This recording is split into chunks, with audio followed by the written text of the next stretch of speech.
জানিয়েছেন প্রধান উপদেষ্টা নির্বাচন সম্পর্কে বলেছেন তিনি ডিসেম্বরের মধ্যেই নির্বাচনের প্রস্তুতি শেষ করতে নির্দেশনা দিয়েছেন এবং ডিসেম্বরে অথবা দুঃখিত ফেব্রুয়ারি অথবা এপ্রিলে নির্বাচন হবে সেরকমটি বলেছেন প্রেস সচিব প্রধান উপদেষ্টার প্রেস সচিব শফিকুল আলম। আমি আসলে পুরনো আলোচনা কিন্তু নতুন করে আবার বললেন মাসুদ কামাল, একটু আপনার মূল্যায়ন জানতে চাই। না নতুন কি পেলেন এখানে বুঝতে পারলাম না। পুরনো আলোচনা এই জন্য বলছি, নতুন করে বললেন প্রেস সচিব তাই বললাম। বললেন ওনার হয়তো নতুন কথা বলার স্টক শেষ হয়ে গেছে, উনি তো প্রায় অনেক কথা বলেন। আজকে একজন সিনিয়র সাংবাদিক আমাকে বলতেছিলেন এই শফিকুল আলম সাহেব যেটা বলেন তার উল্টাটা ঘটে। এখন যদি আমি ওই সিনিয়র সাংবাদিকের কথা বিশ্বাস করি তাহলে কি হবে আমি বলতে পারবো না।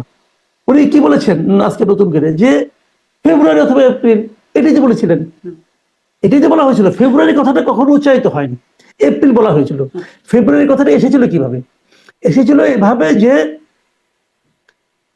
13ই জুন যে মিটিংটা হয়েছিল তারেক রহমান সাহেবের সঙ্গে ডক্টর ইউনূসের, সেই মিটিং এর পরে যে যৌথ ঘোষণা হয়েছিল, সেই ঘোষণায় খলিলুর রহমান সাহেব যে জিনিসটা লিখিত যে জিনিসটা পড়েছিলেন সেটার মধ্যে বলা হয়েছিল যদি সবকিছু অনেকগুলি কারণ আছে, অনেকগুলি সংস্কার বিচার এগুলো যদি সব ঠিকঠাক মতো হয় তাহলে রমজানের 1 সপ্তাহ আগেও নির্বাচন হতে পারে। হবে কিন্তু বলা হয় নাই, বলা হয়েছিল হতে পারে। এখন রমজান যেহেতু শুরু হবে 18 তারিখ অথবা 19 তারিখ ফেব্রুয়ারি, সবাই 19 তারিখ থেকে 7 দিন বিয়োগ করে 12 তারিখ বলছে। আবার 12 তারিখ হয় বৃহস্পতিবার, সাধারণত বৃহস্পতিবারই বাংলাদেশে নির্বাচন হয়। এইভাবে 2 2 4 মিলিয়ে আশাবাদী ব্যক্তি যারা তারা বলা শুরু করেছেন তাহলে ফেব্রুয়ারিতে নির্বাচন হবে। কিন্তু ফেব্রুয়ারি কথাটা কিন্তু ওই বিবৃতির কোথাও এই শব্দটাই নাই, বরঞ্চ ওখানে এপ্রিলের কথাটা বলা হয়েছে। ওখানে বলা হয়েছে এই যে কথাগুলি বললাম তার আগের বাক্যগুলিতে বলা হয়েছে যে প্রধান উপদেষ্টা ঘোষণা দিয়েছেন নির্বাচন হবে এপ্রিলের প্রথমার্ধে। প্রধান উপদেষ্টা ঘোষণা কি ওইটা এপ্রিলের প্রথমার্ধে। তারপরে যদি এই কাজ হয় ঠিকঠাক মতো পর্যাপ্তভাবে হয় যদি, তাহলে রমজানের 1 সপ্তাহ আগেও হতে পারে। তার মানে সবগুলি কাজ ঠিকঠাক মতো হয় তাহলেও কিন্তু রমজানের 1 সপ্তাহ আগে হবে এমনটা নিশ্চিত নয়, হতে পারে, মানে নাও হতে পারে। এখানে কখনোই ফেব্রুয়ারি কথাটা বলা হয়নি। এবার যদি প্রেস সচিব বলে থাকেন যে ফেব্রুয়ারি অথবা এপ্রিলের কথা মাথায় রেখে উনি প্রস্তুতি নিতে বলেছেন, ভাই ক্লিয়ার করে বলেন না, প্রস্তুতি নিতে বলেছেন। ফেব্রুয়ারি এবং এপ্রিলের মধ্যে তো 2 মাস গ্যাপ আছে। ফেব্রুয়ারির প্রস্তুতি এবং এপ্রিলের প্রস্তুতি কি এক হবে? এক হবে? বলেন আপনি এক হবে? আমাকে বললো তুমি খাওয়ার প্রস্তুতি নাও, আমি বললাম কোন খাওয়া? দুপুরের খাওয়া নাকি রাতের খাওয়া? ওই যে দুপুরের অথবা রাতের খাওয়ার প্রস্তুতি নাও। বলেন তো আপনি বাসার যে কোনো একজন লোককে বলেন, আপনার বাসায় যে কোনো একজন লোককে বলেন আমি রান্না করতেছি তোমরা খাওয়ার প্রস্তুতি নাও, যে কখন খাওয়া? ওই দুপুরে অথবা রাতে। ভাই রাঁধুনি হিসেবে আপনি যতই ভালো হন না কেন, গৃহকর্ত্রী হিসেবে আপনি খুবই নিম্নমানের। কারণ আপনি আপনার দেহের সদস্যদের বলতে পারছেন না দুপুরের খাওয়া নাকি রাতের খাওয়া। আর এখানে হলো 2 মাস গ্যাপ, ফেব্রুয়ারি নাকি এপ্রিল, এটা বলতে লজ্জাটা কেন বুঝতে পারছি না। কে লজ্জা পাচ্ছে? কেন লজ্জা পাচ্ছে? মাঝে মাঝে মনে হয় এই সরকারটা বোধ করি খুব লাজুক টাইপের একটা সরকার, যে তারা নির্বাচনটা কবে হবে এটা বলতে লজ্জা পায়। বলে দেন ফেব্রুয়ারিতে, বললে কি এমন সমস্যা? ফেব্রুয়ারি আপনার এখানে তাহলে মানে বিএনপির কোনো প্রতিক্রিয়া কি থাকবে বলে মনে হয়? বিএনপিকে নিয়েও একটু এর জন্য প্রশ্ন করছি, কারণ বিএনপি আগে খুব শক্ত অবস্থানে ডিসেম্বরে নির্বাচন হবে, হতেই হবে, স্বয়ং তারেক রহমান বললেন। তারপরে তারেক রহমানই প্রস্তাব করলেন ফেব্রুয়ারিতে নির্বাচনের, ডিসেম্বরে করলেনই না প্রস্তাব ডক্টর ইউনূসের কাছে। তখনও যদি কিন্তু প্রয়োজনীয় সংস্কার এরকম বললেন, তারপরে শোনা গেল হয়তো ফেব্রুয়ারি প্রথমার্ধে এত কিছু হলে তাহলে হবে, হতে পারে আপনি যেটি বলছিলেন। এখন আবার সেই ফেব্রুয়ারি অথবা এপ্রিলে বিএনপির প্রতিক্রিয়াটা কেমন হতে পারে একটু সংক্ষেপে শুনে আমি একই দুটো প্রশ্ন নিয়ে আব্দুল্লাহ মামুনের কাছেও যাবো। দেখেন বিএনপির প্রতিক্রিয়া কেমন হতে পারে এটা বলা বড় কঠিন, কারণ বিএনপিকে আমি আসলে বুঝতে পাই না। আমি এখন বিএনপিকে আসলে বুঝতেই পাই না এই দলটা আসলে কি চায়। দেখেন একটা জিনিস, বিএনপি ডিসেম্বরের কথা বললেন, ওনার নেতা খুব দৃঢ়ভাবে বললেন ডিসেম্বর না হলে হবে না, অমুক তমুক অনেক কিছু বললেন। এবং ওই বলার সময় উনি কেন বললেন? উনি যেটা জনগণকে বলেছেন, বলেন নাই? ধরা যাক হাইপোথেটিক্যালি ধরেন আমি বিএনপিকে সমর্থন করি, ধরে নেন আপনি, তাহলে আমি কি আশায় বুক বাঁধি নাই যে ডিসেম্বর ইলেকশন হবে? আমি তো ভেবেছি ডিসেম্বর ইলেকশন হবে। এক নেতা বললেন যে ডিসেম্বরের পরে একদিনও না বলেছেন, তাহলে আমি তো ডিসেম্বর ইলেকশন হবে এইভাবে আমি কিন্তু মেন্টালি প্রিপেয়ার্ড। বিএনপিও আমাকে নিয়ে আন্দোলন করেছে, রাজপথে নেমেছে, কথা বলেছে। তারপর বিএনপি যে হঠাৎ করে শিফট করে 2 মাস পিছিয়ে গেল, এটা নিয়ে তিনি আমার সঙ্গে কোনো কথা বলেন নাই, মানে আমার সঙ্গে মানে জনগণের সঙ্গে কোনো কথা বলেন নাই। এখন পর্যন্ত কি বিএনপি বলেছে একবারও যে কি কারণে ডিসেম্বর থেকে ফেব্রুয়ারি বেটার? একবার বলেছে? হয়তো বলবে যে আপোষটাই রাজনীতির একটা আপনার স্ট্র্যাটেজি, হতে পারে আপোষ রাজনীতির স্ট্র্যাটেজি, কিন্তু আপনার রাজনীতিতে জনগণ কোথায়? যদি জনগণ আপনার রাজনীতিতে থাকে তাহলে জনগণের কাছে আপনি কোনো ক্লিয়ার হচ্ছেন না।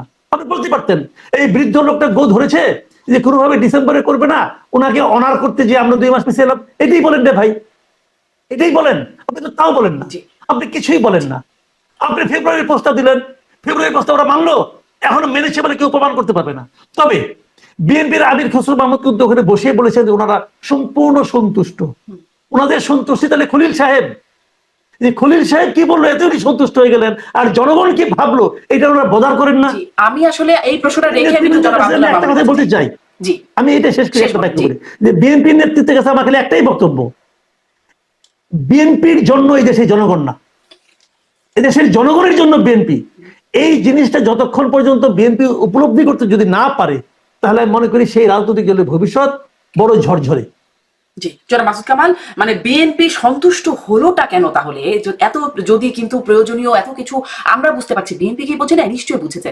সেই প্রশ্নটা আপনার একটা বিশ্লেষণ আমি পরবর্তীতে শুনবো। জনাব আব্দুল্লাহ মামুন, আপনি আসলে আজকের প্রেস ব্রিফিং থেকে নতুন কিছু কি পেলেন এবং কি মনে হলো ফেব্রুয়ারিতে বা এপ্রিলে নির্বাচন ধরে ডিসেম্বরের মধ্যে প্রস্তুতি শেষ করার নির্দেশনা দিচ্ছেন? জি আপনাকে ধন্যবাদ স্যার। আমি একটা ছোট্ট কারেকশন দিয়ে, আমি ঢাকা বিশ্ববিদ্যালয়ের প্রক্টর না, আমি এসএম হলের প্রভোস্ট।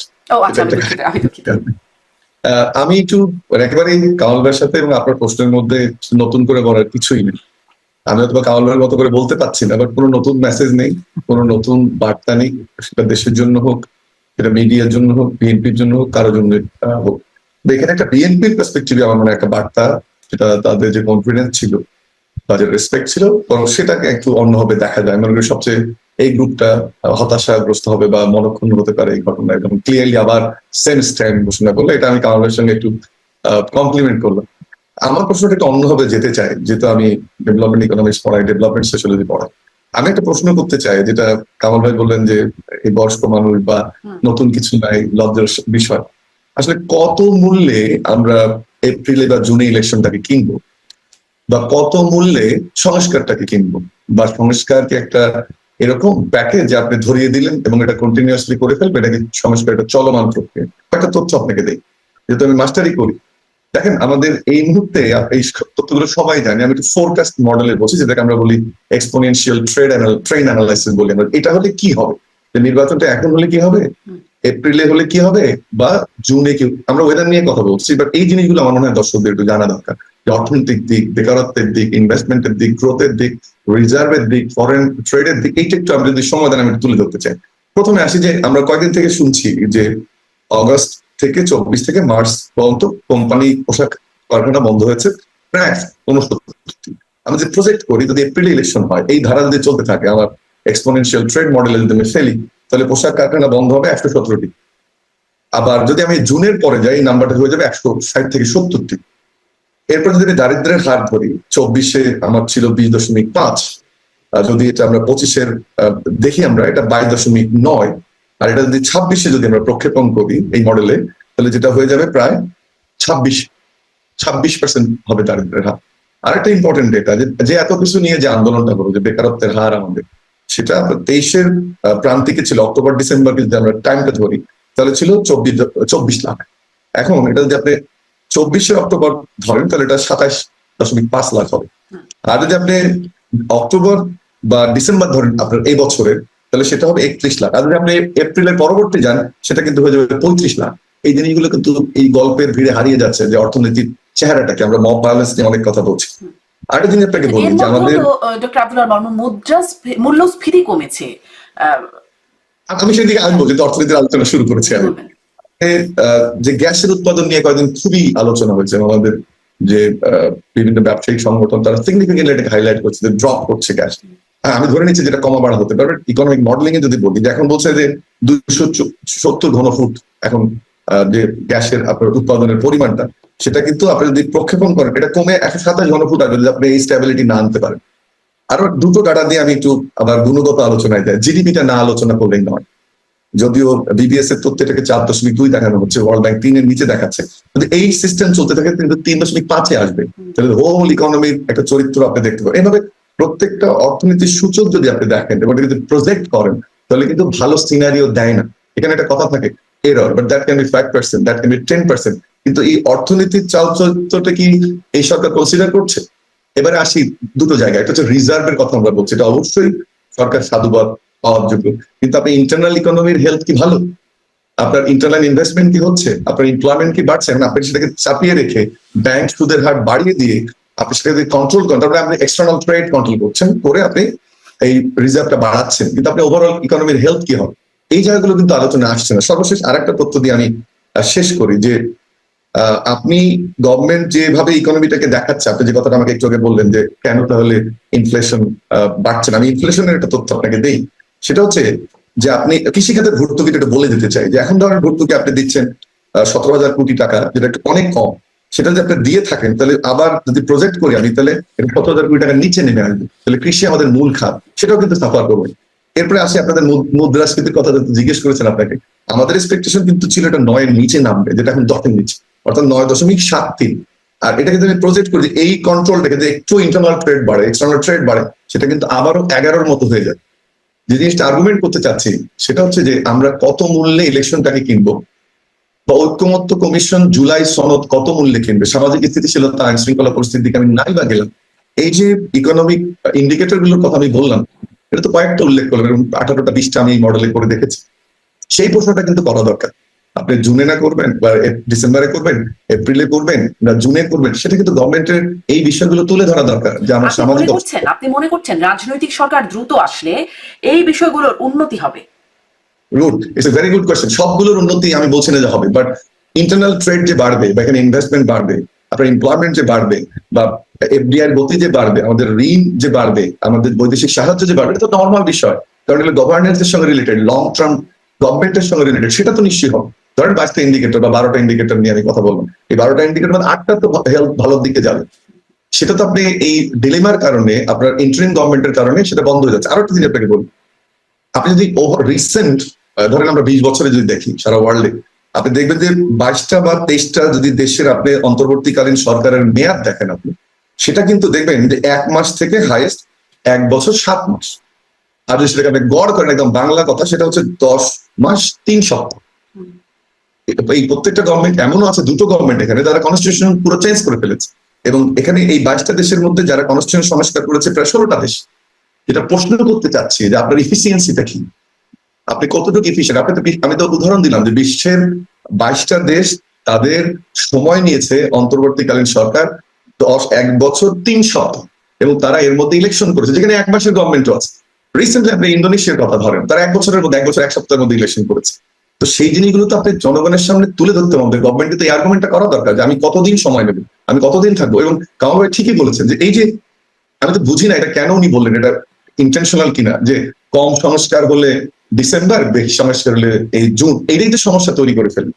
সেজন্য আমি মনে করি যে গভর্নমেন্টের উচিত এই বিষয়গুলো ক্লিয়ার করা, যে এই ধরনের প্রেস কনফারেন্স করে পুরান জিনিস নতুন করে না গিয়ে আমার অর্থনৈতিক ক্ষতি কি হবে, আমাদের সামাজিক স্থিতিশীলতা কি হবে, ইলেকশন দেরিতে হলে বা ইলেকশন কাছে হলে, সেই আর্গুমেন্ট গুলো আমরা এই আমাদের যে প্রেস সচিব তার কাছ থেকে শুনতেছি। আরেকটু কথা বলবো, মানে ছোট প্যাকেজ বড় প্যাকেজ আমরা এরকম টার্মস আমরা এর মধ্যে শুনেছি, যেহেতু আমি জনাব মাসুদ কামালের কাছে আমি এই বিষয়টা শুনবো, কিন্তু আমি এই জায়গাটা একটু আপনার কাছ থেকে, যেহেতু আপনি অর্থনীতির বিশ্লেষণ করছেন, যুক্তরাষ্ট্র এখন আবার 35%, সেক্ষেত্রে মানে অর্থনীতির যে চালচিত্রের কথা আপনি বলছিলেন, এটা নিশ্চয়ই একটা বড় প্রভাব আছে যুক্তরাষ্ট্রের এই সিদ্ধান্তে। অবশ্যই। এবং আপনি যদি কম্পিটিটর দেশগুলোকে দেখেন, আমাদের যে অ্যাপারেলস এর ক্ষেত্রে, সেই দেশগুলো কিন্তু যখন আমাদের 35-এর সঙ্গে 15 যোগ হয়ে যাবে, 50 হয়ে যাবে ইনক্লুডেড, তখন আবার আলোচনাটা সামনে আনালো। সবচেয়ে কথা বলছি, ব্যবসায়ী সংগঠনগুলো কিন্তু প্রত্যেকটাই প্রায় বলেছে যে গভর্নমেন্ট এই বিষয়ে তাদের সাথে কথা বলছে না বা তাদেরকে ডার্কে রাখা হচ্ছে। এইটা কিন্তু একটা সিগনিফিকেন্ট ইস্যু। আমি জানি না আপনি এবং কামাল ভাই আমার সাথে একমত হবেন কিনা। তাহলে আপনি কেমন করে গুড গভর্নেন্স, কেমন করে ইনক্লুসিভ সিস্টেমের দিকে গেলেন? আপনি তো কোনো দলের সরকার না, আপনি তো সব দলের সরকার। এখানে অনেক ইকোনমিস্ট আছেন, তারা তো এই জিনিসটা দেখা দরকার ছিল যে আমাদের যে বিজনেসম্যান এবং আমাদের সময় কম, এবং তারা এখন এসে লবিস্টের কথা বলছে। তারা লবিস্ট কেন হলো না? আমরা এখন বলছি বাণিজ্য উপদেষ্টা সেখানে গেছেন, বাণিজ্য উপদেষ্টা বলছেন, এখন এসে বলছেন যে শুধুমাত্র তো এক দেশের শুল্ক কমালে হবে না বা টেরিফ ঠিক করলে হবে না, এটা তো আমার অন্যান্য পার্টনারকে টেরিফ ইম্প্যাক্ট করবে। আবার ইউরোপিয়ান মার্কেটকে আমাদের কনসিডারেশন নিতে হবে, যে যখন এখানে মার্কেট ফল করবে তারা যেন কম রেটে আমাদের প্রোডাক্ট কিনতে না পারে। এখানে কিন্তু আমি মনে করি যে ইফিসিয়েন্সির পরিচয় দিয়েছে তা না। এখন আপনি যখন অর্থনৈতিক সামাজিক বাস্তবতায় খুব স্মার্ট অ্যাপ্রোচ দিতে পারছেন না। তো আপনি সংস্কারেরটা মনে হয় গুগলে টাকিয়ে ফেলছেন, এক এক দিনে একটা ইস্যু সামনে এসছে। এই সংস্কারের গুবলেটা নিয়ে এখন তো আরেকটা কথা বলবো, আপনি অর্থনৈতিক বিষয়টা ফেব্রুয়ারি একদম বা জুন না আরো দেরি হবে কিনা ইলেকশন। জি, আপনি একদম স্ট্যাটিস্টিক্স দিয়ে বিভিন্ন কিছু বোঝাচ্ছিলেন। একটা তো আছে এফিসিয়েন্সি, আর একটা স্বচ্ছতার জায়গাও বললেন। কদিন আগে মার্কো রুবিওর সাথে প্রধান উপদেষ্টার কথা হলো, কি যে হলো সেটাও আমরা খুব স্পষ্ট হলাম না। বৈঠকগুলো সম্পর্কে কেন যেন বা আলোচনাগুলো সম্পর্কে কেন যেন স্পষ্ট করা হয় না। জনাব মাসুদ কামাল, নির্বাচনের সেই যে জুন নাকি কবে সেটি নিয়ে আরেকটু যেটি জানতে চাই যে জামাতের আমির সম্প্রতি যেটি বলেছেন, এটাও খুব আলোচনা হচ্ছে যে আইন শৃঙ্খলার যে পরিস্থিতি, লালমনিরহাটের পাটগ্রামের ঘটনার কথা তিনি বলছেন, আইন শৃঙ্খলার যে পরিস্থিতি তাতে এখন কিসের নির্বাচন, তিনি এমনটি বলছেন। জামাতের মিয়া গোলাম পরওয়ার তিনিও বলছেন লেভেল প্লেইং ফিল্ড নেই, এই পরিস্থিতিতে নির্বাচন মেনে নিতে পারি না, যেন তারা নির্বাচন মেনে নেবেন এই ধরনের কথাও বলছেন। এনসিপিও তার আগের অবস্থানে, বিচার সংস্কার হলে তারপর গণপরিষদ নির্বাচন, পদযাত্রা করে করে এই বার্তায় দিচ্ছে। এই অবস্থায় আসলে মানে ফেব্রুয়ারি বা এপ্রিলে নির্বাচন, সেখানেও প্রশ্নবোধক চিহ্ন আপনি দেখেন কি? হ্যাঁ, আমি দেখি। দেখেন, কতগুলো জিনিস এখানে, এগুলি কোনো রাজনৈতিক না। এই যে জামাত যে কথাটা বলছেন, এনসিপি যে কথাটা বলছেন, এটা তার রাজনীতি। তারা নিজেরাও মনে করে যে নির্বাচন যত দেরিতে হবে, আমার ধারণা, আমি শিওর না, আমি বলতে পারবো না তাদের মনের কথা, আমি যেভাবে বুঝি, আমার উপলব্ধি বলে তারা মনে করে যে নির্বাচন যত দেরি হবে তত তাদের সুবিধা হবে, এটা তারা মনে করে। জামাত মনে করে, এনসিপিও মনে করে, বিএনপি মনে করে যে নির্বাচন যত দেরি হবে তত বিএনপির অসুবিধা হবে, বিএনপি তত ভোট কমবে।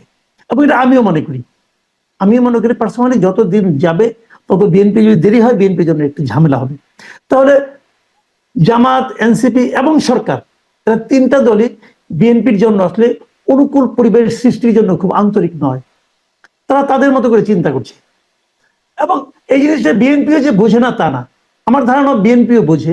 কিন্তু বিএনপি আবার মনে করে আমি যদি সরকারের বিরুদ্ধে সরাসরি যাই তাহলে আমার অবস্থা আরো খারাপ হবে, জনগণ বলবে এরা ক্ষমতায় যাওয়ার জন্য পাগল হয়ে গেছে। তারা এই ভয়টাও পায়। বিএনপি হলো এখন সবচেয়ে বেকায়দায় থাকা রাজনৈতিক দল, অথচ আমার বিবেচনায় বিএনপি সবচেয়ে সুবিধাজনক অবস্থানে থাকার কথা ছিল।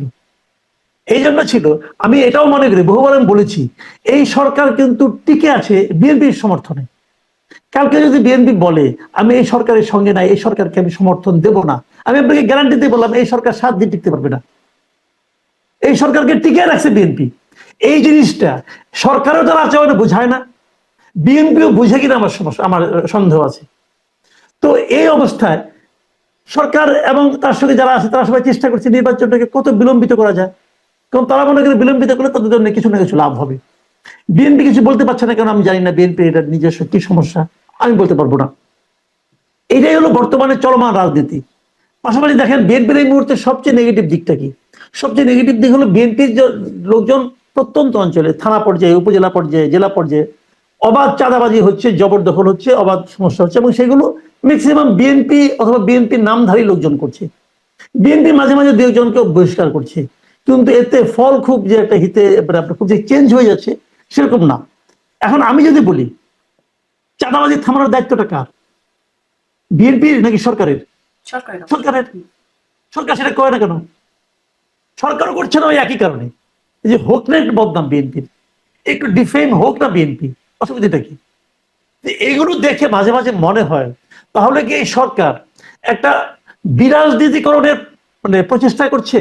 আসলে আর কি কোনো উদ্দেশ্য, মানে জনাব মাসুদ কামাল, সরকার বিএনপি ডিফেম হোক, এটাই একটা মানে সরকার, ধরুন মব জাতীয় যেই অপরাধগুলো হচ্ছে সেগুলো ব্যবস্থা না তো দূরের কথা, প্রেশার গ্রুপ, এটা আওয়ামী ন্যারেটিভ, এখানে এরা সফট আওয়ামী লীগার, এই ধরনের নানান রকম টার্মও আমরা এখন শুনতে পাচ্ছি।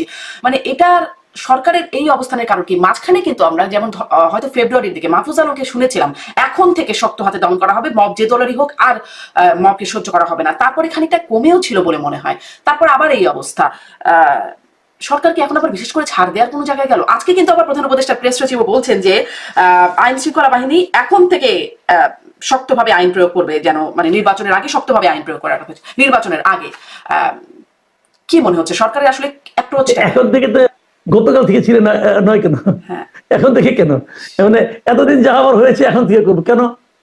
এতদিন কি আপনি দায়িত্বে ছিলেন না? এতদিন আপনি বুঝেন নাই? হঠাৎ করে আজকে বলতেন, কাল রাত থেকে স্বপ্ন দেখছেন, যে স্বপ্নে পাওয়া বুড়ি খেয়ে বলতেছেন আপনি কথা। এগুলো কি? তারা তো প্রথম দিন থেকে দায়িত্বে আসেন, তারা এতদিন করেননি কেন? এতদিন হতে দিয়েছি, অতএব এখন থেকে মানে হতে দিব না ভাই, এইগুলো বলার জন্য। শুনেন, এদের কথা আমি কোনো গুরুত্ব দিই না আসলে। এদের কথার আমি কোনো গুরুত্বই দিই না, এরা যা ইচ্ছা তাই বলে, কেউ কিছু বলে না। আমাদের মিডিয়াগুলো হচ্ছে সব চামচা টাইপের মিডিয়া, এরা নিজেরা যা বলে ওটাকে ফলো করে প্রচার করে। পৃথিবীর আর কোন দেশে একটা প্রেস সেক্রেটারির কথা এত গুরুত্ব দিয়ে প্রচার করা হয় বলেন তো আপনি? এমনকি এই দেশে হইতো না আগে, এই দেশেও তো এইটাই তো প্রথম প্রেস সেক্রেটারি না, আর বহুত প্রেস সেক্রেটারি ছিল। এই প্রেস সেক্রেটারির কথা যেভাবে গুরুত্ব দিয়ে প্রচার করা হয় এরকম এত কিছু কথা হতো না। উনি এখানে যাচ্ছেন ওখানে যাচ্ছেন, কি বলতেছেন না বলতেছেন, মপকে বলেন এটা নাকি প্রেশার গ্রুপ।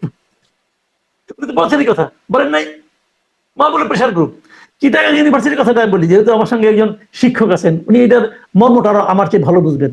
কেমন লাগে ওনার, ওনাকে যে ওনার ছাত্ররা বলে স্যার আপনি আপনার যোগ্যতায় এখানে বসেন নাই, আমি আপনাকে প্রভোস্ট বানিয়েছি, আমরা আপনাকে প্রভোস্ট বানিয়েছি, আমরা যা বলবো তা আপনাকে শুনতে হবে। ওনার শিক্ষক জীবনে এর চেয়ে বড় অপমান অপদস্থ হওয়ার আর কি থাকতে পারে? উনি প্রভোস্ট হয়েছেন, উনি ওনার যোগ্যতা হন নাই, ও বসাইছে আপনাকে না।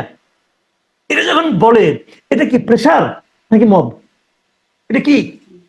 আমাকে ওই দিন একজন দেখলাম ডেপুটি প্রেস সেক্রেটারি আমার সঙ্গে বসে বলতেছে, আমাকে বোঝাচ্ছে যে যার ব্যাপারে চট্টগ্রাম বিশ্ববিদ্যালয় হয়েছে, যার প্রমোশনের ব্যাপারে অথবা যার নিয়োগের ব্যাপারে তার অতীত আপনি ঘাটে দেখেন অমুক তমুক। আরে ভাই তার অতীত ঘাটলে পরে ঘাটেন, আমার তো কোনো আপত্তি নাই। সেটা আপনি এইটা ভিসিকে এই ভাষায় বলে আপনি বলতে পারেন ধরলাম তার অতীত খুব খারাপ, তাই বলে কি ভিসিকে এই কথা বলাটা বোঝাতে পায়? যারা এটা বলেছে তাদের ছাত্রত্ব কি এখন আছে না? আছে। তো তারা কি এটা এখন থাকে? তাদের বিরুদ্ধে আপনি কখন যখন কোনো অ্যাকশন নিতে না পারেন তখন আপনি প্রেস সেক্রেটারি হন যেই হন, আপনি যদি বলেন যে মব আর সহ্য করা হবে না, তখন আমি বলবো আপনি মবও বুঝেন না, সহ্য বুঝেন না। আপনি আমাকে বলেন পটিয়ার ঘটনা যেটা ঘটলো, পটিয়ার ঘটনার পরে এই এনসিপির একজন নেতা স্পষ্ট করে লিখলো, ফেসবুকে লিখলো যে পটিয়া থানাকে মাটির সঙ্গে ঘুরিয়ে দেওয়ার সময় হয়েছে। এখনো কোনো এটা আছে কেন? এখনো ঘুরিয়ে দেওয়া হলো না, তার বিরুদ্ধে কোনো মামলা হয়েছে, তাকে অ্যারেস্ট করা হয়েছে? একটা লোক বলতে পারে এই সময় এসে বলতে পারে? আরেক ছেলে কি অয়ন না কি যেন নাম, সেও দেখলাম ফেসবুক স্ট্যাটাসে দিয়েছে এটা যে পটিয়ার ওসিকে এখন ফাঁসিতে ঝোলানো জায়েজ হয়ে গিয়েছে। এটা বলতে পারে সে? এটা তো বলতে পারে না, কিন্তু বলেছে। আবার এদিকে দেখলাম কোন এক লোক ফেসবুকে এই তাসনিম যারা নাকি একজন আসদের লিডার, তার সম্বন্ধে কি লিখছে, তার চাকরি চলে গেছে। তাহলে কি হলো ভাই? তাহলে আপনি কোন আইন কোনটা? যে ফাঁসির কথা বলতেছে, যে ফাঁসি দেওয়াটা জায়েজ হয়ে গেছে, তাকে কিছু না বলাটা যদি আইন হয়, তাহলে ওই যে একটা মহিলাকে অপমান করছে ওটাও খারাপ, অন্যায়, আমি অস্বীকার করবো অন্যায়, কিন্তু সেই অন্যায়ের শাস্তি কি তার চাকরি চলে যাওয়া?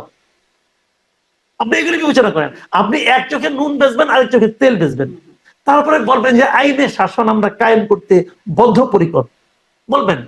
তো আপনাকে নিয়ে লোকে কি হাসবে নাকি ভালোবাসবে? জি,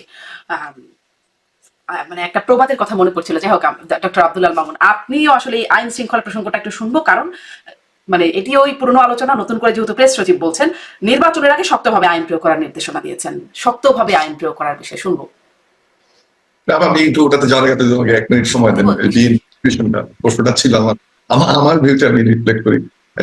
respect his my own independent view. Counter একটা সুন্দর কথা বলছে যে পুরোটাই যদি নেই, যে 7 দিনও টিকতে পারবে না সরকার যদি বিএনপি সাপোর্ট না। এটা কেন বিএনপি কি বুঝছে না, নাকি সরকার বুঝেও না বোঝার ভান করে? যদি আমি ঠিক বলে থাকি কারণ যে তারাও এটাকে রিয়েলাইজ করে, এটা খুব ভালো একটা স্টেটমেন্ট। কিন্তু একটা জিনিস আমার মনে হয় যে একটা দল, বিএনপির 31 দফা নিয়ে অনেক সমালোচনা থাকতে পারে, আমি বিএনপির নেতৃত্ব সেটা ডিফেন্ড করবো, বাট একটা দল এই সংস্কার প্রস্তাবের যে আলোচনা তার বহু আগে 31 দফা দিয়ে বলেছে যে আমি দ্বিকক্ষ বিষয় সংসদ করবো, আমি 3টা বিভাগের মধ্যে ক্ষমতা সমন্বয় করবো, আমি 10 বছরের প্রাইম মিনিস্টার, অনেকগুলো ঘোষণা দিয়েছে, ইকোনমিক কাউন্সিল সহ 31 দফা দিয়েছে।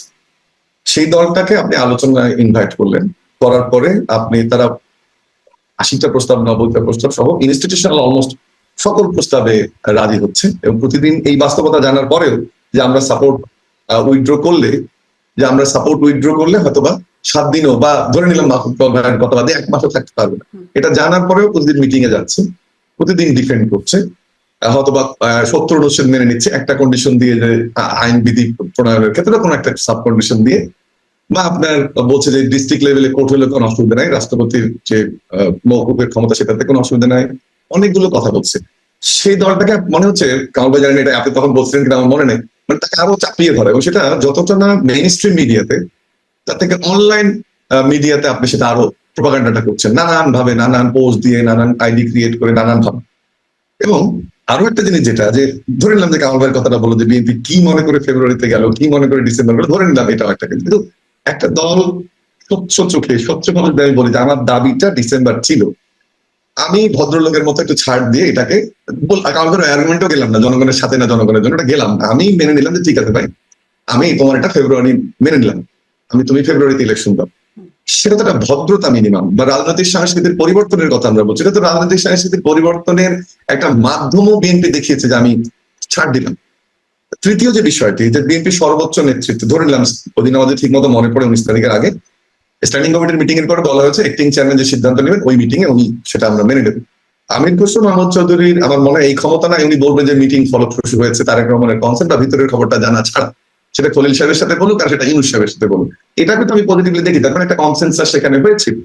প্রবলেমটা যেটা হচ্ছে বা লবিবোর্ডের বিএনপির রাজনীতির বাইরে বিএনপি বের হওয়ার চেষ্টা করেছে বিভিন্নভাবে গঠনমূলক কর্মসূচি দিয়ে, 28 তারিখ পর্যন্ত, সেটা আমরা সবাই জানি। তার মানে একটা পরিবর্তনের, আমি এখানে অ্যাডভোকেসি করতে বসিনি বিএনপি, বাট যে জিনিসগুলোকে এপ্রিসিয়েট করা দরকার সেটা এপ্রিসিয়েট করতে হবে, যে একটা পরিবর্তিত রাজনীতির ধারা তারা শুরু করতে চেয়েছে ফ্যাসিজমের বিপক্ষে, সবচেয়ে বেশি তারা স্যাক্রিফাইস করছে, আমি ছাত্রদের অবদানকে কোনোভাবে ছোট করছি না। কারণ এরকম একটা জায়গা থেকে আপনি যদি এই এনসিপি জামাত বা অন্যান্য দলকে নিয়ে কোণঠাসা করতে চান একটা দলকে, আদতে কিন্তু সেই স্ট্র্যাটেজি থাকবে না, অথবা যেটা বিএনপি এখন জানে 7 দিন 10 দিন 30 দিন একসময় কিন্তু পিঠটা ঠেকে যাবে, এবং তখন কি রিয়াকশন হয় এইটা কিন্তু রিয়েলাইজ করা সরকারের জন্য খুব গুরুত্বপূর্ণ।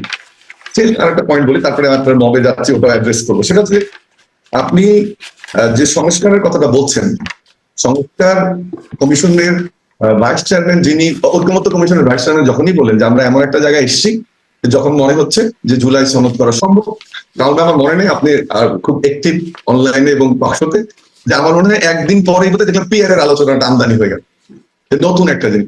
একটা দেশে আপনি ইলেকট্রাল সিস্টেম 8-9 মাসে পুরো চেঞ্জ করে ফেলবেন, অ্যাডমিনিস্ট্রেশনের মাইন্ডসেট চেঞ্জ করে ফেলবেন, জনগণের পুরো সোশ্যালাইজেশন চেঞ্জ করে আপনার নতুন সিস্টেমে একটা ইলেকশন করে ফেলবেন, এগুলো কিন্তু খুব ভালো সিমটম নয়।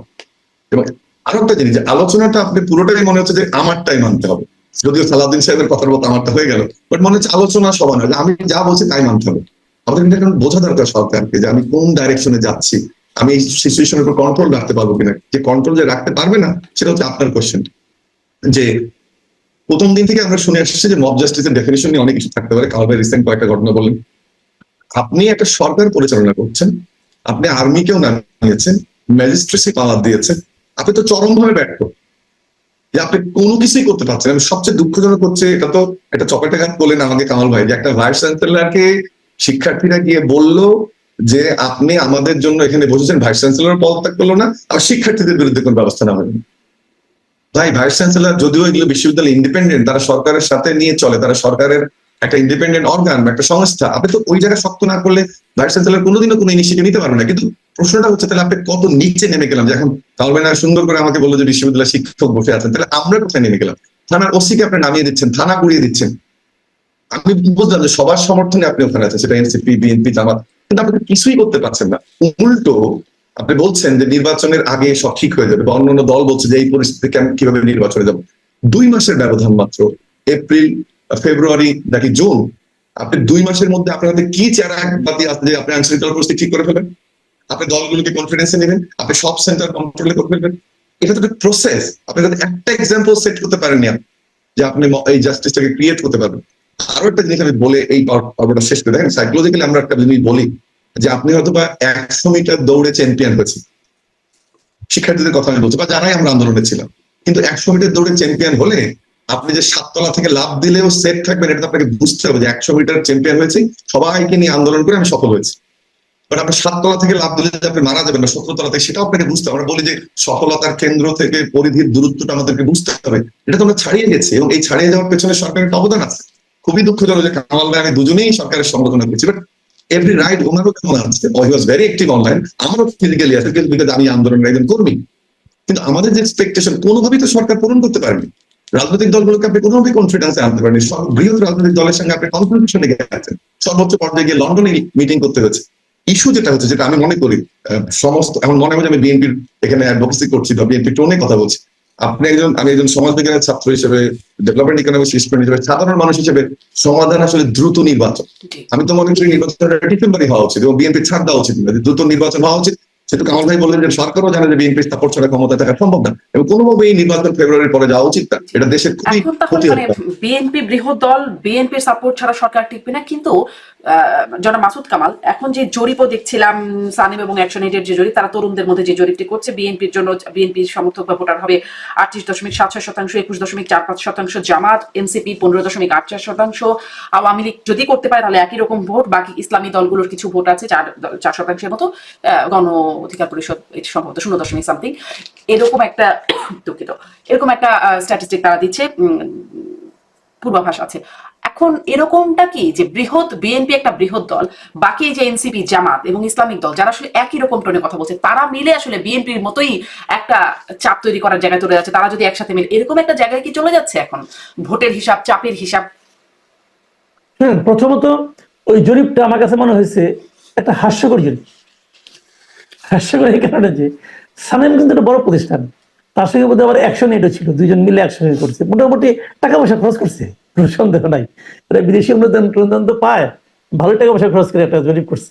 সেই জরিপ করছে 8টা বিভাগের, প্রতি বিভাগ থেকে 2টা করে জেলা নিছে, তার মানে 16টা জেলা। প্রতি জেলায় আবার 2টা করে উপজেলা নিছে, তার মানে 32টা উপজেলা। সব মিলে 32টা উপজেলায় তারা জরিপ করছে এবং সব মিলে তাদের টোটাল মানে কতজনের মধ্যে করছে, 2000 জনের মধ্যে। Sample size 2000। হ্যাঁ, হ্যাঁ, স্যাম্পল সাইজ 2000। এবং এদের আবার আরেকটা ক্যাটাগরি হলো, গ্রুপটা এইজটা হলো, এইজ লিমিটটা হলো 15 থেকে 35। আচ্ছা, 15, 16, 17 এটা ঠিক আপনি ভাই, আপনি জরিপ করবেন ভোট নিয়ে, তো 15, 16, 17 কেন? এই তিনটাতে এখনো যদিও ডক্টর ইউনূস সাহেব আশা প্রকাশ করছেন যে 16 বছর পর্যন্ত ভোটার হইতে পারে, হয় নাই এখনো। আচ্ছা, ধরলাম না আশাটা বাস্তবায়িত হবে, তাহলে 15 কেন? তো আপনি পোলাপানের জরিপ দিচ্ছেন কেন? কারণটা কি?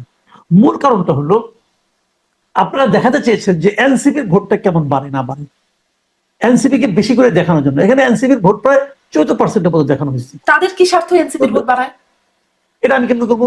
ওই জরিপ তো আমি করি নাই, ওই জরিপের অর্থায়ন তো আমার কাছে আসে নাই, আমি কেমন করবো? যারা অর্থায়ন করছে তাদেরকে জিজ্ঞাসা করেন, যান ওই আলাপ আমার পেলাম তাই আমি যেটা বলি মানে আপনার বিশ্লেষণ, তারা কেন এটা করতে পারে, তাদের উদ্দেশ্য কি থাকে? আচ্ছা, আমি এই আলাপটা শেষ করে পরে বলি। নিশ্চয়ই। হ্যাঁ, এনসিপি ভোট দেখানো হয়েছে 14.84, খুব সহজ এরকম একটা 14.84-এর মতো। আচ্ছা, তো এনসিপি ভাই, আমি এনসিপি সম্পর্কে একটা ভবিষ্যৎবাণী করি। নির্বাচনে যে ধারা আমি এখন দেখছি, এনসিপি যদি একা নির্বাচন করে, তারা যদি কোনো একটা আসনে জামানত মানে বজায় রাখতে পারে, নিরাপদ রাখতে পারে জামানত, তাহলে আমি মনে করি এটা তাদের ভালো সাফল্য। এটা হলো কি বাংলাদেশের ভোটের রাজনীতির রিয়েলিটি। বাংলাদেশের ভোট বড় পিকুলিয়ার ভাই, বড় পিকুলিয়ার। তারা বাংলাদেশের ভোটাররা ভোট দেওয়ার সময় একজন মুরব্বী খুঁজে, যে তুমি কার নাতি, তুমি কার পোলা, তুমি কোন বাড়ির ছেলে, এগুলি বাংলাদেশের ভোটাররা খুঁজে। আমি যেটা বললাম, যদি বাংলাদেশের কোনো গ্রামে যান তাহলে এই কথাগুলির প্রমাণ পাবেন আপনি। এনসিপি এমন একটা পার্টি, যে পার্টিতে 35-এর উপরে কোনো লিডার নাই। তো এই লোকগুলিকে, যাদের বয়স 50-এর বেশি, আপনি আশা করেন তারা ভোট দিবে? ইদানিং এনসিপিতে বিভিন্ন জেলা পর্যায়ে তারা পদযাত্রা করতেছে, অনেক লোকজন হচ্ছে, কিন্তু আমি শেয়ার করি না। একটু ক্লোজ করে দেখেন তো মনে কোনো বয়স্ক লোক আছে কিনা, পাবেন না, পাবেন না। এটা হলো রিয়েলিটি, আপনাকে এই জিনিসটা মানতে হবে। এটাই কারণ ছিল তারা জরিপে 35-এর উপরে স্যাম্পলে যায় নাই, তারা 35-এর মধ্যে থেকেছে। এখন তাদের মতলবটা কি হইতে পারে? ওখানে আরো কিছু কিছু প্রশ্ন আছে, যে ভবিষ্যতে কে রাজনীতি করতে চায়, কে চায় না, অমুক তমুক, দেখলাম আমি জিনিসটা। তো ওইগুলো অন্য অর্থ, কিন্তু জরিপে আপনি 35-এর উপরে গেলেন না কেন? ব্যাখ্যা দেন একটা ভাই, ব্যাখ্যা তো পেলাম না কিছু। আমি তারা খুব তরুণ মন ভোটারদের দিয়ে মধ্যে জরিপটা বিভিন্ন করতে চেয়েছে, তরুণদের মধ্যে। হ্যাঁ, ঠিক আছে, তাহলে তরুণদের মধ্যে, তরুণদের পার্টির জন্য তাহলে যদি তরুণদের মধ্যে করতে চায়, মানে তরুণ তাহলে ভোটার তো তরুণদের বিএনপিকেও ভোট পার্টি দিতে পারে বা অন্য দলকেও ভোট দিতে পারে। সব জায়গায় পারে, সব জায়গায় পারে, কিন্তু বয়স্ক ভোটাররা এই তরুণ পার্টিকে দিবে না, এটা আমি শিওর। তারা ওই রিস্কে যায় নাই। আর 15 বছর কেন হবে? তারা 14 করতেন, 14 করতে পারেন, অসুবিধা কি? ওয়াই নট 13 করেন, টিনেজ থেকে শুরু করেন, 13 থেকে, অসুবিধা কি? জি। টিনেজাররা কি চায় এটা করেন। তো ওইগুলো অন্য মতলব ভাই, এটা একটা খুবই গুরুত্বপূর্ণ একটা ইন্টারেস্টিং কোশ্চেন, কেন আসলে 15 থেকে বয়সটা শুরু, সেটা আসলে বোধগম্য হয় না। আমি একটু আপনার কাছে একটু সেই আপনি মিডিয়ার বিষয়ে একটু কথা বলছিলেন, আপনি যেহেতু গণমাধ্যমের মানুষ, আমি গণমাধ্যমের মানুষ, একটু বিশেষ করে জানতে চাই যে আপনি বলছিলেন মিডিয়া, আমাদের মিডিয়া চামচা টাইম মিডিয়া, সেই কথাটা থেকে ধরে যে প্রেস সচিব, প্রধান উপদেষ্টা প্রেস সচিব, তিনি বলছেন যে গত 15 বছরের মিডিয়ার ভূমিকা জাতিসংঘকে তদন্ত করানোর জন্য তারা চিঠি লিখছেন, যে তারা 15 বছরে কেমন ভূমিকা ছিল সেটা তদন্ত করে। আপনি এটাকে কিভাবে দেখেন? শুনেন, আমি একটা কথা বলি আপনাকে, এখন এটা ব্যক্তিগত পর্যায়ে চলে যাবে কিনা যাই না, উনি বেশি বড় বড় কথা বলেন। গত 15 বছরে ওনার কি ভূমিকা ছিল বলেন তো আপনি আমাকে? গত 15 বছরে ওনার মিডিয়া ম্যান হিসেবে কি ভূমিকা ছিল হাসিনা সরকারের বিরুদ্ধে? হাসিনা সরকারের অনেক অনুষ্ঠানে তোরা ছবি দেখি, উনি যে মুজিবপুরে দাঁড়িয়েছিলেন, এত বড় বড় কথা বলেন কেন? আপনি সাংবাদিকতা করছেন ভাই, আমি সাংবাদিকতা করতে করতে বুড়া হয়ে গেছি, জোয়ান বয়সে শুরু করছিলাম, এখন মোটামুটি বুড়া হয়ে গেছি আর কি। বাংলাদেশে এপির ভূমিকাটা কি বলেন তো আপনি আমাকে? রয়টারের ভূমিকা শুনি, এপির ভূমিকা শুনি, আল জাজিরার ভূমিকা শুনি, এপির কি ভূমিকা? সারা দুনিয়াতে এপি আর কোথায় আছে? ফ্রান্সের এই নিউজ এজেন্সি কেউ দেখে বাংলাদেশে? কেউ সাবস্ক্রাইব করে? এপির কোন নিউজ দিয়ে গত 10 বছর আপনি কখনো শুনছেন যে আলোড়ন সৃষ্টি হয়েছে? বিবিসি নিয়ে ডেইলি হচ্ছে, সেইটার মধ্যে উনি ছিলেন ভাই, চাকরি করতেন। তো ওনার ভূমিকাটা কি ছিল বলেন না আপনি আমাকে? কোন পত্রিকায়, কোন মিডিয়াতে উনি হাসিনার বিরুদ্ধে একটা কথা লেখছেন হাসিনার শাসন আমলে? আপনি আমার দেখান। সে এখন বিচার বসাচ্ছে। এত বড় বড় কথা বলতে লাভ নাই। আমি যদি বলি যে গত হাসিনার 15 বছরে আমি যা কিছু বলছি ওটাকে প্রিন্ট ভার্সনে নিয়ে আসেন প্রিন্ট ভার্সনে, দেখবেন যে রবীন্দ্র রচনা বলে সে কোনো অংশ কম হয় নাই। যা আমি লিখছি এগুলো খুঁজতে পারেন, ওনার খুঁজতে 1 বছর লাগবে। বিভিন্ন পত্রিকা আমি নিজে লিখছি। তো উনি কি বিচার করবো? বিচারের কথা বলা সহজ ভাই, বলে দিলাম সবার বিচার করবো। ভাই আপনি কে? আপনি কি ভূমিকা বলেন তো আপনি আমাকে? আমি তো চ্যালেঞ্জ দিয়ে বললাম, যে সমস্ত লোকে প্রেস উইংয়ে আছে সবার কথা আমি সবাইকে চিনি, তাদের গত 15 বছরের স্বৈরাচার আমি হাসিনা সরকারকে বলি যে হাসিনা সরকারের বিরুদ্ধে তাদের ভূমিকা কি ছিল, দেখার না আমাকে ডকুমেন্ট। ওই সবগুলো ওজন করলে আমার সমান হবে কিনা এটা আমি বলতে চাই, বলুক। এইগুলি কি লাভ নেই। এখন ক্ষমতা পেয়েছে, এখন এর বিচার করে, তার বিচার করে। আরে ভাই তোমার বিচার কে করবে এটা ভাবো, অন্যের বিচার পরে করুক। এত শুনেন, আমি বলি এই দেশের জন্য সবচেয়ে বড় দুর্ভাগ্য কি জানেন? যারা দায়িত্বে আসে না, তাদের প্রথম কাজ হলো ওই যে ইংরেজদের শিখাই গেছে ডিভাইড এন্ড রুল। এরা প্রথমে এসে দেশটাকে বিভক্ত করে দেয়। তুমি চোর, আমি সাধু। তুমি দালাল, আমি দালাল না। তুমি অমুকের, তুমি স্বৈরাচারের দোসর, আমি এলাম মূল শাসনকর্তা দোসর। এটা আওয়ামী লীগ আমলেও শুনতাম। আওয়ামী লীগ আমলে একদল সাংবাদিক ছিল যারা যাই না তেলের দাম নিয়ে যাইতো, আর বাকি সব খারাপ। সবাই দেখতাম যে প্রেস ক্লাবে বসে মুখ চুঙ্গা করে বই থাকতো, তার সে বিলাই হয়ে গেছিল। ওই বিলাই সব ভাগ হয়ে গেছে, আবার সব বিলাই ভাগের রূপান্তরিত হয়েছে।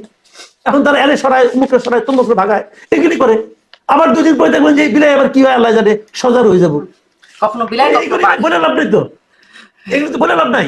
উনি যে কথা বলেন যে বিচার করবে, সে কি বিচার করবে? কেন কি বিচার করবে? তো তুমি বিচারের মধ্যে পড়বা যে তুমি 15 বছর একটা ভালো বেতনে চাকরি করছো, সাংবাদিকতা করছো, দেশের করে বিদেশে করছো, তো এই ভূমিতে ছিলা, কি করছো তুমি? তুমি বলো আমাকে, তুমি কি এমন লেখছো যে হাসিনা সরকারের তক্তের তাউস কাইপা উঠছে?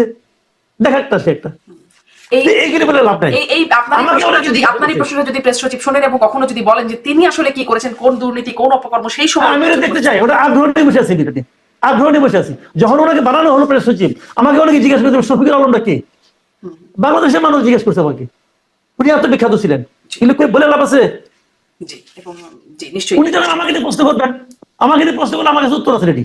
এই প্রশ্নগুলোর উত্তর যদি তিনি কখনো দেন, নিশ্চয়ই সেটি খুব শোনার মতো একটা বিষয় হবে। আমি ডক্টর আব্দুল আল মামুন, এবার একটু যাই। আপনারাও বলছিলেন জুলাই সনদ সংস্কারের ঐক্যমতের ভিত্তিতে হবে জুলাই সনদ, সেটি ডক্টর ইউনূসও বলেছেন জুলাই হবে জুলাই সনদ। আবার মানে এই জুলাই সনদ, আমি এই প্রশ্নটা কয়েকদিন ধরে করছি, আমার গত অনুষ্ঠানেও করেছি, আজকেও করছি। আমি আমার অতিথিদের কাছ থেকে বোঝার চেষ্টা করছি যে তারা বুঝতে পারছেন কিনা জুলাই সনদ, জুলাই চার্টার, জুলাই ঘোষণাপত্র বিষয়গুলো কি এক, অভিন্ন, নাকি আসলে আলাদা আলাদা কিছু। এটা কি স্পষ্ট হচ্ছে কিনা? ডক্টর মামুন, আপনি কি আমাকে শুনতে পাচ্ছেন? আপনি কি? হ্যাঁ, শুনতে পাচ্ছেন। আমার একটু রিপিট করে দাও। আমি আসলে জুলাই সনদ, জুলাই ঘোষণাপত্র, জুলাই চার্টার, এই সব বিষয়গুলো কি একই জিনিসের কথা মিন করছেন, নাকি একজন এনসিপির একজন নেতা বলছিলেন ভিন্ন ভিন্ন? আমি সম্প্রতি আরেকটা আলোচনায় আমি ওয়াশিংটনে প্রেস মিনিস্টার গোলাম মুর্তজাকে জিজ্ঞেস করছিলাম, তিনি বলছেন বিষয়টা স্পষ্ট না। বিষয়টা কি স্পষ্ট হয় কিনা আপনার কাছে? আর জুলাই ঘোষণাপত্র জুলাই হবে, নাকি 3রা আগস্ট এনসিপি দেবে, নাকি আসলে কি হবে? আর এটার কোনো ভবিষ্যৎ আপনি কেমন দেখেন, সেটা একটু শুনবো। আমি গভর্নমেন্টের ট্রামটা নেই, সেটা হচ্ছে জুলাই সনদ। আমাদের যদি মনে না ভুল না হয় 6ই জুন বোধহয় ওনার ভাষণে আমাদের অন্তর্বর্তীকালীন সরকারের প্রধান উপদেষ্টা বলেছিলেন যে আমরা একটা জুলাই সনদ করবো। আমি অন্য আলোচনাটাকে দূরে রাখি কারণ এটা ফর্মাল স্টেটমেন্ট, এবং সেখানে আরেকটা আন্ডারলাইন করতে চাই, উনি বলেছিলেন যে রাজনৈতিক দলগুলোর মধ্যে যে যেগুলো নিয়ে একমত হবে, আর কোনো কিন্তু বলেনি, সেগুলো নিয়ে সনদ হবে। এখন এইটা কিন্তু উনি তখন বলেননি যে যেগুলো কোনটা কম, কোনটা বেশি, কোনটা গুরুত্বপূর্ণ সংস্কার, কোনটা গুরুত্বপূর্ণ না। একটা জেনারিক টার্মে ছিল, আমার একদম যদি ভুল না হয়, যে যে বিষয়গুলোতে রাজনৈতিক দলগুলো ঐক্যমত্য পোষণ করবে সেটা হবে জুলাই সনদ।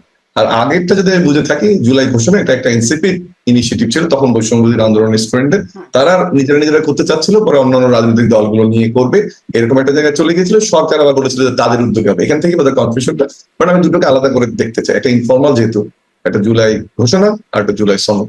জুলাই সনদে আমি এই জায়গাটাতে থাকতে চাই যে আপনি প্রতিদিনের আলোচনার পরে একটা ব্রিফিং হচ্ছে, তো আমরা দেখতে পাচ্ছি যে অনেকগুলো ক্ষেত্রে ঐক্যমত্য হয়েছে এবং অনেক ভালো জিনিস আমাদের এর মধ্যে এসছে। এখন প্রশ্নটা হচ্ছে যে যেটা আমি শুরু করেছিলাম, যে আপনি কি একেবারেই সব দলিলবদ্ধ করলেন, সবগুলো লিখে ফেললেন, সবগুলো করে ফেললেন, আপনি ইলেকশন দিয়েও করলেন, বাট সেটা তো মানতে হবে, এটা একটা দিক।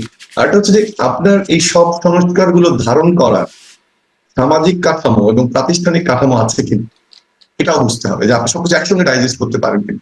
এই জায়গাটা নিয়ে বোধহয় আলোচনাটা কম হচ্ছে, যে আপনি একটু ভালো ভালো প্রপোজাল নিয়ে আসলেন, আপনার সংসদ প্রস্তুত হবে কিনা, সংসদ সদস্যরা রেডি কিনা, আপনার প্রতিষ্ঠানগুলো রেডি কিনা, সেটাও কিন্তু দেখতে হবে। এবং সবচেয়ে বড় কথা, সেই ব্যক্তি মানুষগুলো যাদেরকে পরিচালনা করবে তারা রেডি কিনা।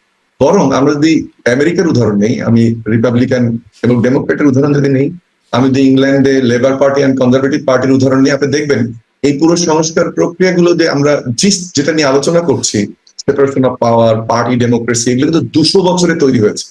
এই জিনিসগুলো নিয়ে কথা বলছে না। মনে হচ্ছে যে একদম সবাই মিলে একটা সুন্দর জিনিস নিয়ে আসবে, এটা রান্না করে খাওয়ার মতো good food, and then you cook, একদম সব দেশটা চলতে থাকবে। কিন্তু দেশটা রেডি কিনা, বা আমার পিয়ার পদ্ধতি যেমন আলোচনাটা এখন উদ্ভট লাগা, মানে হঠাৎ করে এটা কেন আসলো, এত অল্প সময় এটা করা যাবে কিনা, এই জায়গাটা কিন্তু খুব গুরুত্বপূর্ণ। এখন বিএনপি বললো যে আমরা 10 বছরেরটা মেনে নিলাম, এবং বললো যে শর্ত সাপেক্ষে, সাংবিধানিক পোস্টে নিয়োগ সাপেক্ষে আমরা মেনে নিলাম। প্রথমে ছিল তারা টোটাল কনজিকিউটিভ 10 ইয়ার্স, এখন বলা হচ্ছে যে 10 বছরটাও মেনে নিলাম।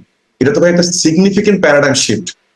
দ্বিকক্ষ বিশিষ্ট সংসদ, আপনার আর্টিকেল 70, এগুলো নিয়ে অনেক কথা আমরা বলছি। ভারসাম্যের তো আসলে মেনে নিয়েছেন কি শেষ পর্যন্ত? যদি কিন্তু মধ্যে তো মানে যদি কিন্তু থাকলে আপনি তো 70 যদি আমরা ধরে নিই, একটা জায়গা ছাড়া তারা তো মেনে নিয়েছে, ওইটা তো কল্পনা, আমি বলছি প্রসেসটা।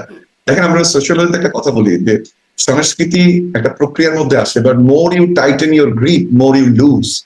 আপনি যখন বাচ্চাকে বেশি শাসন করবেন, খুলে পড়বেন, সম্পর্কটা খারাপ হয়ে যাবে। চাল যদি আপনি মুষ্টিবদ্ধ করেন, অনেক ঝরে পড়ে। আমরা বলি সংস্কার প্রক্রিয়াটা, রাজনৈতিক প্রক্রিয়াটা এমনই যে আপনি কতটা সংস্কার করে আপনাকে তো মুষ্টিবদ্ধ করতে হবে এক সময়, এমন যেন না হয় মুষ্টিবদ্ধ করতে গিয়ে সবই আপনার চলে যায়, আপনার টাইট গ্রিপ করতে গিয়ে। সেই কথাটা আমি বারবার বলছি।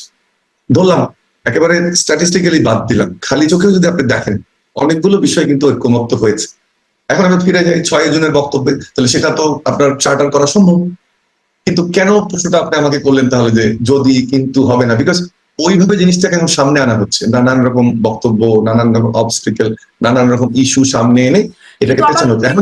কিন্তু আবার নাহিদ ইসলাম বলেছেন যে গুরুত্বপূর্ণ বিষয় ছাড়া অগুরুত্বপূর্ণ বিষয়ে ঐক্যমত হলে সেটি তারা সংস্কার হিসেবে মানবে না।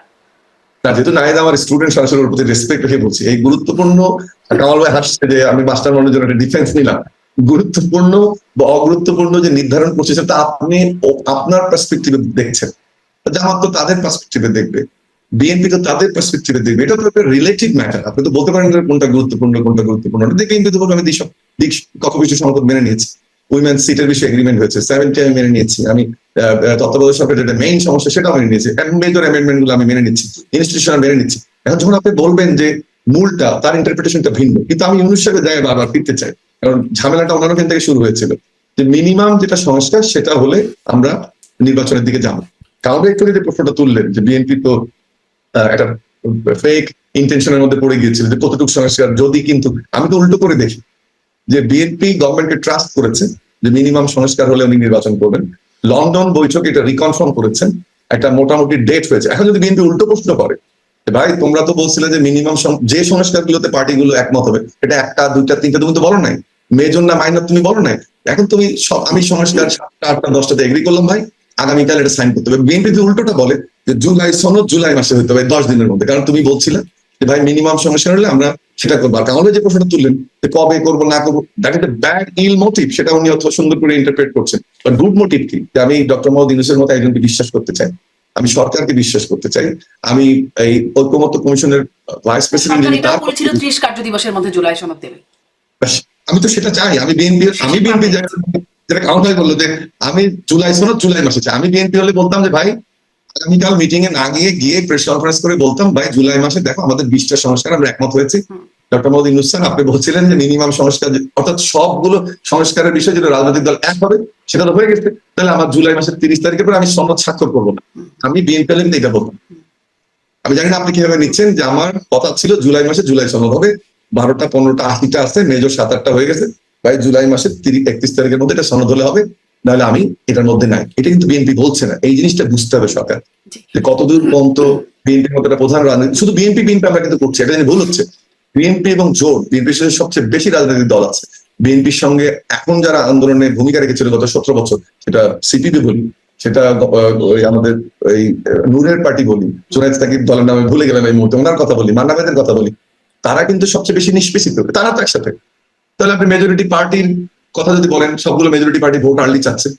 আবার ধরে নিলাম আমি ধরে নিলাম যে ওটা অন্য স্টোরি, ওটাতে হয়তো একটা রাজনীতির খেলা। ধরে নিলাম 2000 স্যাম্পল, এবং যেটা আমরা প্রশ্ন তুললাম 15 বছর কেন, কামাল ভাই ভালো প্রশ্ন করেছেন। Salim sir is very close teacher to me, আমি নিজেই সানেমের রিসার্চ ফেলো ছিলাম, এখনো অ্যাসোসিয়েটেড, সেই দিকে আমি না গেলাম। ধরে নিলাম যে ভোটের 34% এর মধ্যে বা 34 থেকে 40 বোধ হয়, তো ভাই তাও তো তারা বৃহৎ পার্টি, তাহলে তাদের মতামত আপনি গুরুত্ব দিবেন না? তাহলে আপনি ভুল করছেন, দেশ ভুল পথে চলছে, সরকার ভুল পথে চলছে। দেখুন বারবারই মনে হচ্ছে বোধহয় আমি এখানে ডিফেন্ডিং বিএনপি, বাট সত্যি কথা বলতে একজন সচেতন নাগরিক হিসেবে যদি আমি দেখি, আগে যতটুকু নির্বাচনের আলাপ শুনতাম আমরা রাস্তাঘাটে মাঠে ময়দানে, তার চেয়ে কিন্তু বেশি আলাপ হচ্ছে। আমি জানি না কামাল ভাই ডিপার্টমেন্টাল স্টোরে বাজারে বাজার করে, বাট আমি বাজারে বাজার করি, পলাশি বা আমি হাতির বলে যাই, কথা বলি, নিউ মার্কেটে যাই। তো যাওয়ার উদ্দেশ্যটা হচ্ছে কামাল ভাইকে খোঁচা দিলাম না, আমি ডিপার্টমেন্টাল স্টোরে অভ্যস্ত না। আপনি শুনে দেখেন কামাল ভাই, আপনি আলাপ করেন, সবাই বলতেছে ভাই অসুবিধা হচ্ছে, নির্বাচনটা দরকার। এই যে গভর্নমেন্টের স্ট্র্যাটেজি, বিএনপি চাঁদাবাজি করুক, পচে যাক, এইসব ডেলিভারেট স্ট্র্যাটেজি বাংলাদেশের রাজনৈতিক সংস্কৃতিতে ডেফিনেটলি আমি চাঁদাবাজি চাই না, ডেফিনেটলি টেন্ডারবাজি চাই না, কিন্তু একদিনে তো পরিবর্তন হবে না। যেমন বহিষ্কারের কথাটা বললো কামাল ভাই, সিম্বলিক হোক আর প্র্যাকটিক্যালি হোক, বাট এটা কি আগে হয়েছে? সেটা তো হচ্ছে। এখন বহিষ্কার করলে তাদের পুলিশ ধরতে পারে। পলাশের ঘটনা আমাদের দুটো মনে পড়ে, তার কারণ নিজেই বোধহয় একটা স্টোরি বোধহয় পড়লাম, আমি যে ইনস্ট্রাকশন দিয়েছেন যে তাদেরকে গ্রেফতার করো, আপনি ভাই গ্রেফতার করেন না, তারপরে আপনি দেখেন যে বিএনপি কি রিয়াক্ট করে। আপনি সরকার, যেটা কামাল ভাই প্রশ্ন তুললেন, যে কথাটা বলতে চাই না, মানে তার মানে আইদার বিএনপির গ্রিপ নাই নাকি কি নাই সেটা বুঝতে পারছি না, বহিষ্কারের যে কাজ হচ্ছে না সেটা কামাল ভাই ওইটাই বলতে, কামাল ভাইয়ের কথাটা আমি যেতে চাই না যে বিএনপি না থাকলে সরকার পড়ে যাবে, এটা সরকার অনুধাবন করুক। শুধু শব্দটা বিএনপি নয়, কিন্তু বিএনপির সঙ্গে অনেকগুলো দল, বিএনপির সঙ্গে একটা জোট। আমি একদম শেষ প্রশ্ন যাব, এক লাইন করে উত্তর দেবেন হয়তো, কিন্তু জরিপের কথা যেটি বলছিলেন, যদি 15.84% আওয়ামী লীগের ভোটার হয়ে থাকে, তারা যদি ভোট দিতে চায়, এটাও তো অনেক বড় একটা সংখ্যা। এই সংখ্যাটাকেই বা কিভাবে মানে এদের রায়টা নেওয়াই যাবে না বা নেওয়াই হবে না, এটাই বা কেমন একটা বিষয়, সেটি না হয় পরের একটা আলোচনায় আসি। এই প্রশ্নটা আমি হয়তো আরো সামনে করতে থাকবো আপনাদেরকে, যে তাহলে জুলাই সনদ কবে হবে, আদৌ হবে কিনা, এক নির্বাচন কবে হবে, আদৌ হবে কিনা, এই দুটো প্রশ্ন একটু শুনবো। আপনি বলুন আগে ডাক্তার মামুন। না, আমি মনে করি যে একটু কিন্তু ডিটেইলস আলোচনা আমরা করেছি। আমি জুলাই সনদ মনে করি যে হবে, এবং এখন যে বাগাড়ম্বর চলছে আলোচনার টেবিলের বাইরে গিয়ে কথাবার্তা, সেটা আমি বিশ্বাস করতে চাই না। আর জুলাই সনদ যদি না হয়, সেই ব্যর্থতা কিন্তু সরকারের নিতে হবে। এই জন্য সরকারকে উদ্যোগী হওয়া দরকার, সেই কথায় থাকা দরকার। 6 জুন যে তুমি তাদের উদ্দেশ্যে বলেছিলেন, আমার ধারণা জুলাই মাসে আর জুলাই সনদ হচ্ছে না। যদি আমি বিএনপি যাই হলে সিগনেচার করতাম না, আমার ধারণা অগস্টের মধ্যে একটা কনক্লুশন হতে পারে। নির্বাচন আমি তো ডিসেম্বরে দেখতে চাই, বাট কোনোভাবেই ফেব্রুয়ারির বাইরে নির্বাচন হোক, এটা কিন্তু একটা মেজর ব্রেকডাউন হবে যদি এটা ক্লিয়ার হয় যে নির্বাচন ফেব্রুয়ারিতে হবে না। নির্বাচন যদি ফেব্রুয়ারিতে না হয়, নির্বাচন কিন্তু কখনো হবে না বলে ইন্টিমেশন অলরেডি আমরা ফিল করছি। ফেব্রুয়ারি নয়, কখনো নয়। জনাব মাসুদ কামাল। জুলাই সনদটা আমি মনে করি হওয়া উচিত এই কারণে, মানে জুলাইয়ের পরে ধরেন আপনার নতুন একটা সরকার আসলো, এই সময় জুলাই আগস্টে অনেক কিছু ঘটেছে যা নাকি প্রচলিত আইনের সঙ্গে সাংঘর্ষিক। কাজে এসব বিষয়ে একটা মানে আপনার সিদ্ধান্ত তো হওয়া উচিত যে এটা কেন, এটা কেন প্রয়োজন ছিল। কাজে জুলাই সনদটা আমি মনে করি এটা হওয়া উচিত, এবং এটা ঠান্ডা মাথায় হওয়া উচিত। দেখেন, এই ছাত্ররা কিন্তু গত বছরের 31শে ডিসেম্বর সনদটা ঘোষণা করতে চেয়েছিল, আপনাদের খেয়াল আছে? হুম। তখন এই সরকার তাদেরকে থাপ থুপ দিয়ে বুঝাইছে আমরাই করব। তারপরে সরকার এতদিন বসে নিয়ে এটা কি করছে ভাই? সময় তো কম যায় না, 7 মাস চলে গেছে। তারা কেন করলো না? এটা কি সরকার ঠিক করছে? ঠিক করে নাই কাজটা। তারা এটা সিরিয়াসলি নেয়নি আমার বিবেচনায়। সিরিয়াসলি নিলে কি 7 মাস লাগে?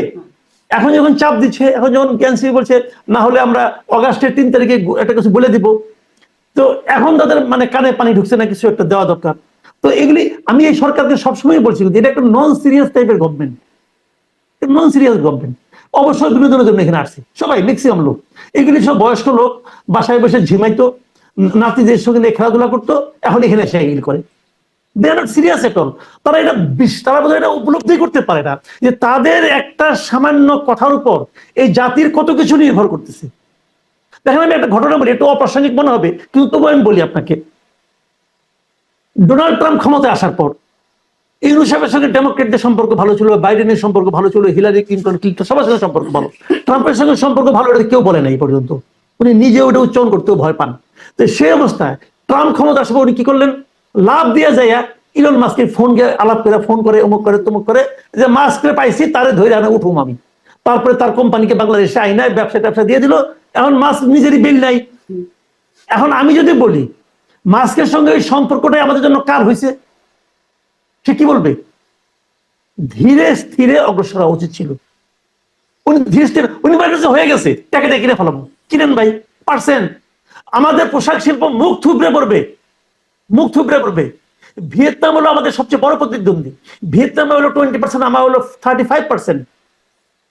তা আপনি কি মনে করেন আমরা প্রতিযোগিতা টিকবো? এখনো তো ভারত একটা আসে নাই। আপনি নিশ্চিত থাকেন ভারত কিন্তু তাদের মধ্যে দর কষাকষিতে আমরা মিজারেবলি ফেল করছি। পাঠাইছে এক হাই ভোল্টেজ এক লোকরে, খলিলুর রহমান কি তার নাম, সে নিজে গোত্তা খেয়া বসে দিছে। পাইছি একটা অশ্বডিম্ব, লাভে এটা হয়েছে। আপনি ভাবতে পারেন বাংলাদেশের গার্মেন্টস গুলি আসছে যে অবস্থা, যদি গার্মেন্টস গুলি বন্ধ হতে থাকে এই মেয়েগুলো কোথায় যাবে? এই রাস্তায় নামবে। সরকার বুঝে এটা, এদের কোনো দায়িত্ব আছে, কোনো ধারণা আছে দেশে কি হতে পারে? এদের তো কোনো কমিটমেন্ট নাই, তো এগুলি বলতেছে ভাই। দেখ আল্লাহ অনুষ্ঠানের শেষ করে দেই। আর একটা কথা বলছিলাম নির্বাচন নিয়ে মামুন ভাই যে কথাটা বলছেন আমি তার সঙ্গে পুরো একমত। আমি শুরু থেকেই বলতেছি যে ভাই একটা তত্ত্বাবধায়ক সরকার সেরা 3 মাস ইলেকশন করতে পারে। আপনি 6 মাসে পারেন না, 9 মাসে পারেন না, 1 মাসে করতে পারে, 1 মাসে ইলেকশন করে ফেলতে। কি করেন আপনি দিল্লি? আপনি কিসের যোগ্য লোক? এটা তো ভাই অক্টোবরে হওয়া উচিত ছিল। বাংলাদেশের নির্বাচনে একটা মৌসুম আছে, শীতকাল। কারণ নির্বাচন মানে কিন্তু খালি ভোট না, নির্বাচন মানে তার পূর্ববর্তী 1 মাস মানুষের দাঁড়িয়ে লোকগুলি যাবে। আমাদের দেশে নির্বাচন একটা উৎসবের মতো। অনেকে বলবে নির্বাচন দায়িত্ব, ভাই আমাদের দেশের মানুষ তো এখনো অতটুকু এডুকেটেড হয় নাই। তো 1 মাস ধরে যাবে, এই বর্ষাকালে যাবে, কি বলে পরীক্ষার সময় যাবে, এপ্রিল মাসে পরীক্ষা, এইচএসসি পরীক্ষা হবে, কি করবে সে, কিভাবে করবে? আমি তো কিছু বুঝি না ভাই। একটা উদ্ভট একটা অবস্থার মধ্যে আছে। যাও কি হবে জানি না, তবে আমি উনি যেটা বলছি আমি তার সঙ্গে একমত। যদি ফেব্রুয়ারিতে ইলেকশন না হয় তাহলে কিন্তু ইলেকশন আগামী বছরের অক্টোবরের আগের হবে না। ওইদিকে হাঁটতেছে। এই জুলাই সনদ যদি না হয়, আসসালামু আলাইকুম প্রিয় দর্শক, দেশ কিংবা দেশের বাইরে যে যেখান থেকে বসে ভিডিওটি দেখলেন সবাইকে অনেক অনেক ধন্যবাদ এবং ভালোবাসা জানাচ্ছি।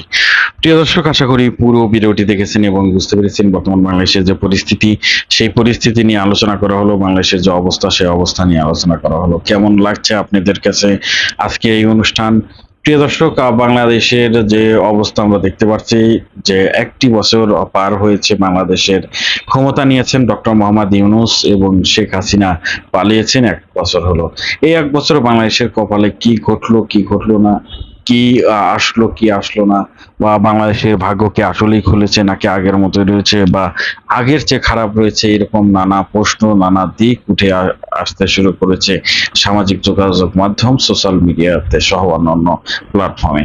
আমরা দেখতে পাচ্ছি যে কিভাবে এখনো দেশে চাঁদাবাজি চলছে, রাহাজানি চলছে, দেশের মধ্যে অরাজকতার তৈরি হয়েছে, নানা অপরাধ এখনো হয়েছে। অথচ 5ই আগস্টের পরে এগুলো হওয়ার কথা ছিল না। তাহলে কেন হচ্ছে? আপনাদের মতামত জানাবেন। সবাই ভালো থাকবেন, সুস্থ থাকবেন। ভিডিওটি শেষ করছি। আসসালামু আলাইকুম।